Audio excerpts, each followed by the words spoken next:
আসসালামু আলাইকুম রাহমাতুল্লাহি ওয়া বারাকাতুহু।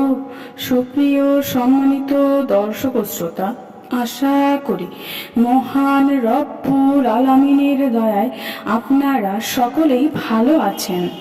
সুপ্রিয় সম্মানিত দর্শক ও শ্রোতা, আজকে হযরত আনাস ইবনে মালিক রাদিয়াল্লাহু তাআলা আনহু থেকে একটি ঘটনা বর্ণনা করব।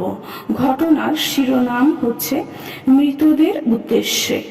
সুপ্রিয় সম্মানিত দর্শক ও শ্রোতা, আপনাদের নিকট অনুরোধ থাকবে ঘটনাটি শেষ পর্যন্ত শোনার। হযরত আনাস রাদিয়াল্লাহু তাআলা আনহু বলেন, একদা আমরা মক্কা মদিনার মাঝখানে হযরত ওমর রাদিয়াল্লাহু তাআলা আনহুর সাথে ছিলাম। পথিমধ্যে সন্ধ্যা হয়ে গেল। আমরা প্রথম রাতের চাঁদ তালাশ করতে লাগলাম। আমার দৃষ্টিশক্তি প্রখর ছিল বিধায় আমি তাড়াতাড়ি চাঁদ দেখতে পেলাম। আমি হযরত ওমর রাদিয়াল্লাহু তাআলা আনহুকে জিজ্ঞেস করলাম, আপনিও কি চাঁদ দেখেছেন? তিনি কৌতুক করে বললেন, যখন বিছানায় শোব তখন দেখে নেব। তারপর হযরত ওমর রাদিয়াল্লাহু তাআলা আনহু আমাদেরকে বদরের যুদ্ধের ঘটনা শোনালেন।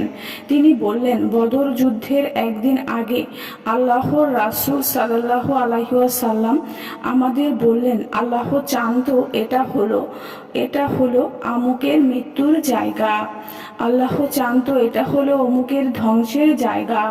পরে আল্লাহ পাক নবীজি সাল্লাল্লাহু আলাইহি ওয়াসাল্লামের কথা সত্য করে দেখালেন। তিনি যে কাফেরের মৃত্যুর জায়গা সেখানে চিহ্নিত করেছিলেন, তার মৃত্যু ঠিক সেখানেই হয়েছিল। তাদের মরদেহ একটি গর্তে ফেলার জন্য আল্লাহর রাসূল সাল্লাল্লাহু আলাইহি ওয়াসাল্লাম নির্দেশ দিলেন। তারপর মৃত কাফেরদের উদ্দেশ্য করে বললেন, হে অমুক, যে বস্তুর ওয়াদা তোমাদের প্রভু তোমাদের সঙ্গে করেছিলেন, তোমরা কি সেটা সত্য পেয়েছো? আমার নিকট আমার প্রভু যে ওয়াদা করেছিলেন আমি সেটা সত্য পেয়েছি। তখন হযরত ওমর রাদিয়াল্লাহু তাআলা আনহু বললেন, হে আল্লাহর রাসূল, আপনি তাদের সঙ্গে কথা বলছেন যারা মারা গেছে। আল্লাহর রাসূল সাল্লাল্লাহু আলাইহি ওয়াসাল্লাম বললেন, তারা আমার কথা খুব ভালোভাবেই শুনতে পাচ্ছে, কিন্তু জবাব দিতে পারছে না। সুপ্রিয় সম্মানিত দর্শক ও শ্রোতা, আজকের ঘটনাটি এই পর্যন্তই।